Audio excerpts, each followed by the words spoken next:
नमस्कार, मैं डॉक्टर रवि राय आप सभी दर्शकों का हार्दिक स्वागत करता हूं। आज हम चर्चा करने वाले हैं एक दर्शक की जन्म कुंडली के विश्लेषण का।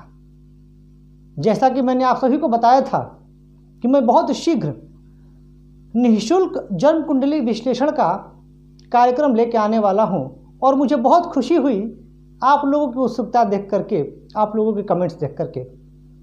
इसी क्रम में मेरा यह प्रयास है कि मैं आप लोगों को यह बताऊं कि आपकी जन्म कुंडली में कौन से योग हैं जो आपके लिए सपोर्टिव हैं और क्या करके आप अपने जीवन को और बेहतर कर सकते हैं। एक चीज़ और कहूँगा, यहाँ मैं नाम नहीं बताऊँगा कि यह किस दर्शक की जन्म कुंडली है। मैंने डेट ऑफ बर्थ लिख दिया है, तो जिसकी भी कुंडली होगी वह अपना डेट ऑफ बर्थ और समय देख करके समझ जाएंगे, क्योंकि मेरे समझ से नाम की गोपनीयता रहनी चाहिए। और आप लोग से भी कहूँगा कि इस विषय पर अपना सुझाव दें कि मेरे समझ से तो नाम जो है वो डिस्क्लोज करना उचित नहीं है। तो आज जिस दर्शक की जन्म कुंडली का निर्णय सिलेक्शन हुआ है, उनका जो डेट ऑफ बर्थ है वो है 21 नवंबर 1987। इनका टाइम है 3:33 PM और जगह है पूर्णिया। ये इसलिए बता रहा हूँ कि यदि आप भी ज्योतिष में रुचि रखते हैं, ज्योतिष में शोध कर रहे हैं, तो आप भी देख सकेंगे। अब इनकी मेष लग्न की जन्म कुंडली बनी है। इनके दो प्रश्न हैं। इनका प्रश्न है कि इनका वैवाहिक मैरिड लाइफ कैसा रहेगा, मैरिड लाइफ के बारे में बताना है। और दूसरा प्रश्न है इनका कि बिजनेस के क्षेत्र में ये क्या कर सकते हैं, क्या करना चाहिए इनको। अब इनकी जो जन्म कुंडली है बनी मेष लग्न की और इनकी राशि है चंद्रमा अष्टम भाव में है, जहां 8 अंक लिखा हुआ है। तो इनकी राशि बनी वृश्चिक। बड़ी आश्चर्य की बात है कि इनके, हालांकि आश्चर्य तो नहीं कहूंगा क्योंकि अधिकतर कुंडलियों में ऐसा होता है, फिर भी लग्न के स्वामी और राशि के स्वामी दोनों एक हैं। कम कुंडलियों में ऐसा होता है, यानी लग्न के स्वामी मंगल और राशि के स्वामी भी मंगल, यानी ये मंगल का जो प्रभाव है इनके जीवन में बहुत ज़्यादा होगा। मंगल के गुणों से आप परिपूर्ण रहेंगे। वह क्या गुण होंगे मैं बताऊंगा अभी। आपका जन्म अनुराधा नक्षत्र के द्वितीय चरण में हुआ है। यहाँ मैंने D9 चार्ट के कुछ इंपॉर्टेंट प्लैनेट्स यानी नवमांश कुंडली के कुछ इंपॉर्टेंट प्लैनेट्स का जिक्र किया है और यहाँ D10 चार्ट के कुछ इंपॉर्टेंट प्लैनेट्स का मैंने जिक्र किया है। क्योंकि जब हम जन्म कुंडली का विश्लेषण करते हैं तो मैं बार बार कहता हूँ कि नवमांश और दशमांश के पूर्ण अध्ययन के बिना हम जन्म कुंडली का पूरा फलादेश नहीं कर सकते हैं। अब लग्न पर यदि मैं जाऊँ तो लग्न आपका है 13 अंश पर, यानी लग्न आपका बली है और लग्नेश मंगल सप्तम भाव में बैठे हैं और पूर्ण दृष्टि से लग्न को देख रहे हैं। यानी लग्न का अंशबल अच्छा, लग्नेश की लग्न पे दृष्टि, यानी यह बात सुनिश्चित हो गई कि जिसका लग्न अच्छा हो गया, भले ही उसकी जन्म कुंडली में बहुत अच्छे अच्छे योग ना हो, लेकिन सिर्फ लग्न अच्छे होने से बहुत जन्म कुंडली बहुत हद तक अच्छी हो जाती है। तो यह पहली बात आपके सम्मुख में बता दूं कि आपकी जन्म कुंडली इस दृष्टिकोण से तो बहुत अच्छी हो गई। हाँ, लग्नेश मंगल 4 अंश पे हैं, फिर भी ठीक है। 1-2 अंश पे होते, 29-30 अंश पे होते तो समस्या होती। 4 अंश पे ये आ गए हैं, यानी ये मंगल आपको बहुत कुछ देना चाहते हैं। अब मैंने कहा कि स्वभाव क्या होगा, तो मेष लग्न और वृश्चिक राशि के मिले जुले और अनुराधा नक्षत्र, इसलिए मैंने नक्षत्र का वर्णन किया। आप साफ दिल के इंसान हैं, स्पष्ट वक्ता हैं, सीधी बात कहना पसंद करते हैं, दिल में छल कपट आपके नहीं है। आप अपने जीवन में अपनी मेहनत पर, अपने बल पर तरक्की करना चाहते हैं। आपको किसी की मदद स्वीकार्य नहीं है क्योंकि आप बहुत ही स्वाभिमानी व्यक्ति हैं, आत्मनिर्भर मतलब आत्मनिर्भरता है आपके अंदर। तो ये बहुत अच्छे गुण हैं आपके। मेष लग्न के कारकत्व, मेष लग्न के जो लग्न है आपका मेष है, तो इस लग्न के व्यक्ति जल्दबाजी में अपना काम बिगाड़ते हैं, क्रोध और गुस्से में अपना काम बिगाड़ते हैं। तो ये चीज़ आपके साथ भी होगी क्योंकि लग्न की दृष्टि है, मंगल की दृष्टि है लग्न पे, तो ये चीज़ आपके साथ भी होगी। लग्नेश की लग्न पे दृष्टि है, मैं ये कहना चाह रहा था। अब देखते हैं हम लोग आगे क्या है। अगर आपकी कुंडली पर गौर की जाए, व्यवसाय और मैरिड लाइफ पर आऊँगा मैं, पर कुछ चीज़ें मैं बता दूँ। अगर आपकी कुंडली पर गौर किया जाए तो आपकी जन्म कुंडली में 4 ग्रह सूर्य, चंद्रमा, शुक्र और शनि दिख रहे हैं अष्टम भाव में, और 2 ग्रह गुरु और राहु दिख रहे हैं द्वादश भाव में। जन्म कुंडली का 6ठा भाव, यानी जहाँ 6 अंक लिखा हुआ है, 8वां भाव जहाँ 8 अंक लिखा हुआ है, और 12वां भाव जहाँ 12 अंक लिखा हुआ है, ये जन्म कुंडली के 2 स्थान समझे जाते हैं। और ऐसा माना जाता है कि यहाँ जो स्थित ग्रह हैं वो व्यक्ति को जीवन में उतना अच्छा फल नहीं दे पाते। पर आज आप एक दूसरे ही लॉजिक से कहिए, दूसरे थॉट प्रोसेस से कहिए, दूसरे फैक्ट से कहिए, परिचित होंगे। निसंदेह आपकी जन्म कुंडली यह दर्शाती है कि आपके जीवन में संघर्ष है। लेकिन मैं बार बार कहता हूं कि सिक्के के 2 पहलू होते हैं। ज्योतिष शास्त्र निर्भर करता है देश काल और परिस्थिति पे। हो सकता है कि जो चीजें 100 साल पहले अच्छी थी आज बुरी हो, और जो आज अच्छी हैं वह 100 साल बाद बुरी हो जाए। यही तो परिवर्तन ही तो संसार का नियम है। अष्टम भाव में जो आपके ग्रह स्थित हैं, एक बात समझिएगा, अष्टम भाव दर्शाता क्या है? अष्टम भाव दर्शाता है जीवन, आयु, यानी जब हम जन्म लेते हैं। तो अष्टम भाव दर्शाता है मृत्यु। अष्टम भाव रिसर्च का भाव है, यानी हर वो चीज जिसमें नवीनता छिपी हो, और आपके जीवन में भी यह पूर्णतः लागू होगा। आप अपने जीवन में कुछ अलग करना चाहते हैं, कुछ नया करना चाहते हैं।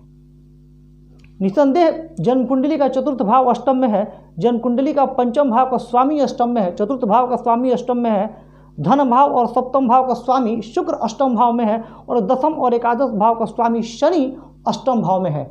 यानी कुंडली के अधिकांश ग्रह आपके अष्टम भाव में आ गए हैं। अब योग भी तो लगा, केंद्र और त्रिकोण, केंद्र त्रिकोण राजयोग लगा।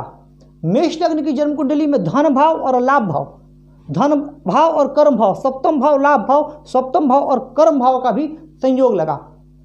यानी योग तो लगे, और ये योग राजयोग बनाने वाले योग लगे, पर ये कहाँ लगे? जन्म कुंडली के अष्टम भाव में। और अष्टम भाव में जाने की वजह से जीवन में कुछ भी आसानी से नहीं मिलेगा। पर हाँ, कहना क्या चाहते हैं ये ग्रह आपसे, यदि आपने अपना थॉट प्रोसेस चेंज कर दिया तो आपको बहुत कुछ मिल सकता है। क्योंकि आपके ये 4 ग्रहों की दृष्टि आपके धन भाव पे जा रही है, और यह वाणी स्थान है, यानी वाणी के धनी व्यक्ति हैं आप अपनी वाणी से किसी का भी मन मोह सकते हैं। यह भाव कुटुंब का भी है, तो शुभ ग्रह भी हैं और पाप ग्रह भी है।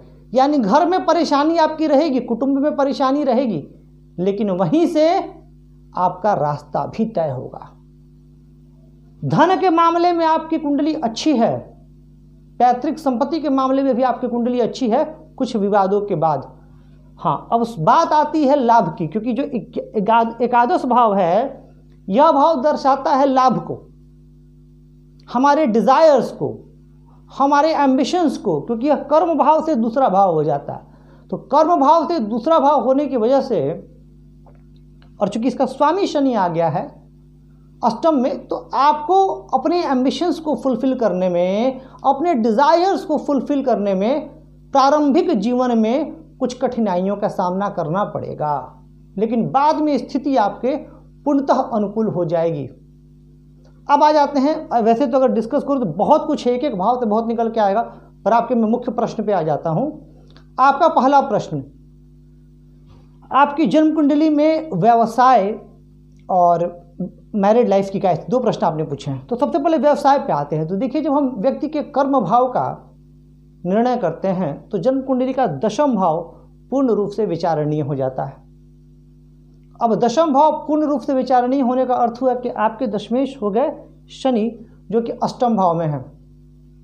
पर एक अच्छी चीज ये है कि शनि की तृतीय दृष्टि 10म भाव पे है, जो आपको बहुत मेहनती बनाएगी, आप कर्म करेंगे। दूसरी बात, आपके ये जो 7म भाव है, ये 7म भाव जन्म कुंडली का भी व्यवसाय को दर्शाता है। क्यों दर्शाता है? क्योंकि यह भाव 10म से 10म हो जाता है। काउंट कर लीजिएगा आप, यहाँ से जब काउंट कीजिएगा तो 10 यहाँ पे आकर रुकेगा।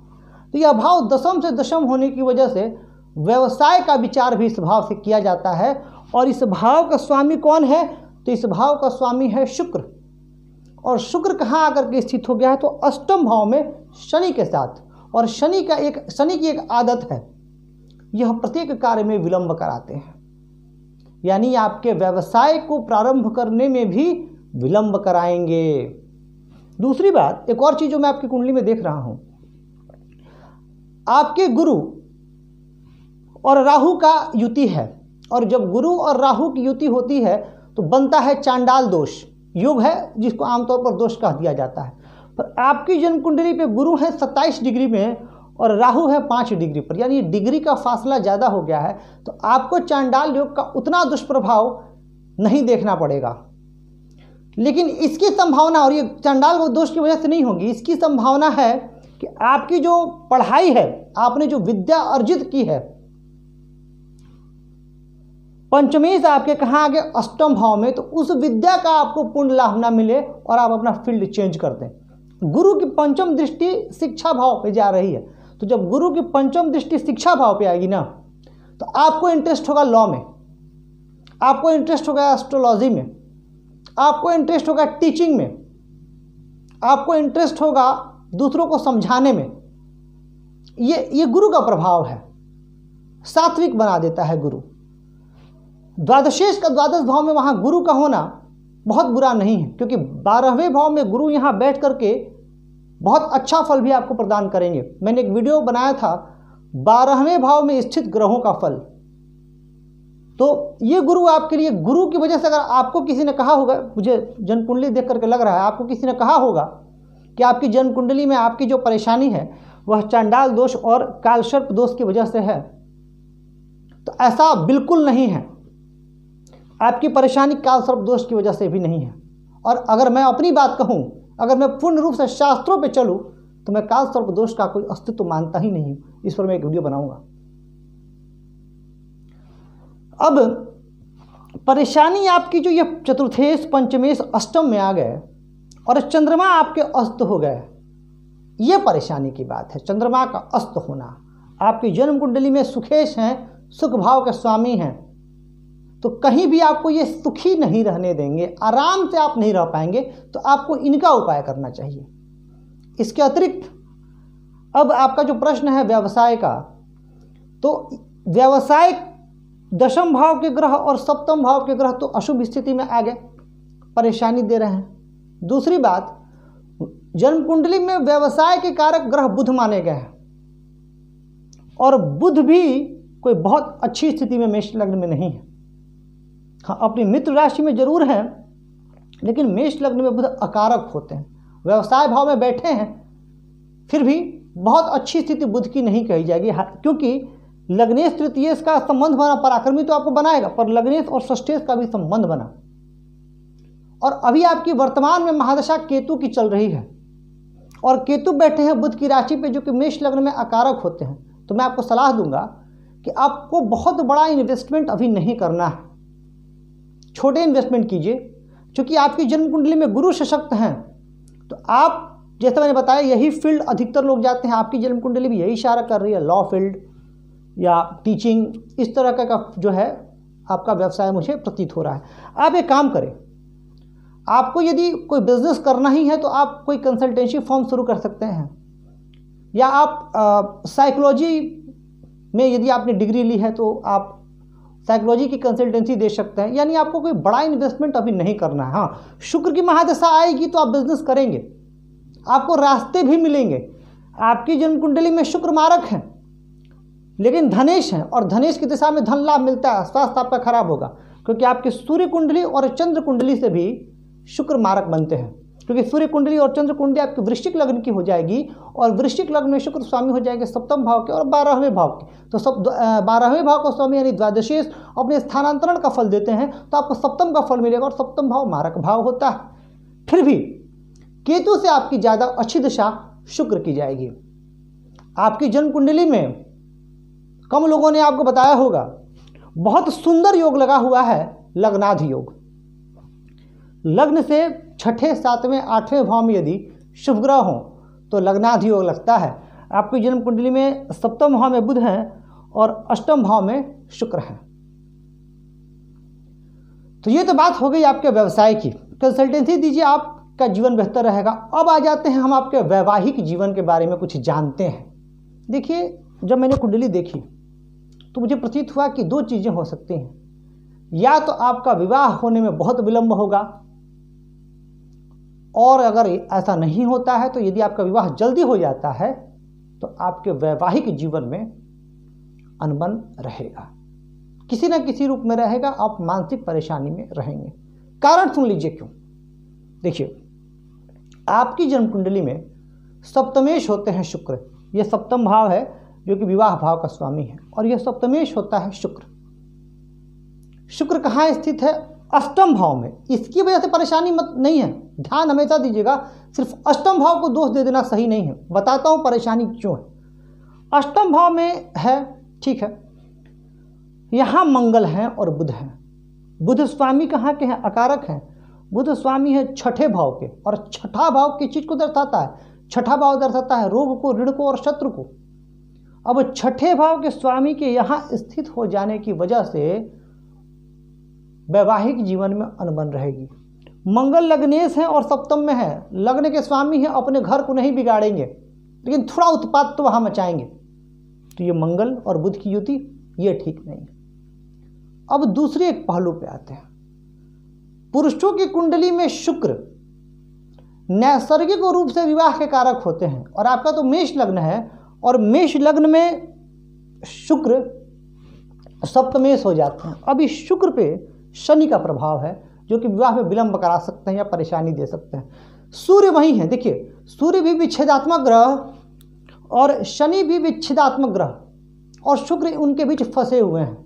अब एक और बात यहाँ से आ जाती है कि यहाँ पे राहु की नवम दृष्टि आ जाती है। अगर आप यहाँ से काउंट कीजिएगा तो 1 2 3 4 5 6 7 8 9 राहु की नवम दृष्टि शुक्र पे चली आती है, यानी शुक्र पूर्ण रूपेण पाप प्रभाव में।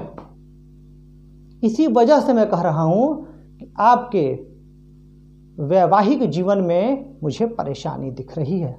इसका उपाय आपके लिए नितांत आवश्यक है। और सप्तम भाव का यदि आपने उपाय कर लिया तो सप्तम भाव से हम व्यवसाय भी देखते हैं और विवाह भी देखते हैं, तो ये दोनों चीजें आपके जीवन में सही हो जाएंगी। तो प्रिय दर्शकों, ये था आज का जन्म कुंडली विश्लेषण, जिसमें हमने एक दर्शक की जन्म कुंडली ली और हमने देखा इनके दो प्रश्न थे कि इनका वैवाहिक जीवन की क्या स्थिति रहेगी और इनके व्यवसाय की क्या स्थिति रहेगी। लेकिन मेरी आदत है कि मैं इसके अलावा भी जो चीज़ें मुझे लगती हैं कि बतानी चाहिए मैं बता देता हूँ। तो आपका मेष लग्न है, आप इनसे संबंधित चीज़ों के उपाय करें तो आपको जीवन में लाभ होगा। और मैं फिर से कह रहा हूँ कि आपका जो स्वभाव है, आपका जो व्यक्तित्व है वो थोड़ा अलग हटके है। अष्टम भाव में 4 ग्रहों की युति आपको कुछ नया करने के लिए प्रेरित करेगी, लेकिन जीवन के संघर्षों के बीच आप बुरी तरीके से जूझ रहे हैं और अभी आपका जो मन मस्तिष्क है वो भ्रमित है। तो उस भ्रम से आपको बाहर निकालना है। मेरी शुभकामना आपके साथ है। मेरी शुभकामना मेरे जितने दर्शक ये वीडियो देख रहे हैं उन सबके साथ है। आप सभी का जीवन कल्याणमय हो, सुखमय हो, समृद्धिदायक हो, धनदायक हो। आप सभी यशस्वी रहें, ऐसी मेरी ईश्वर से कामना है। आज के बस इतना ही। धन्यवाद।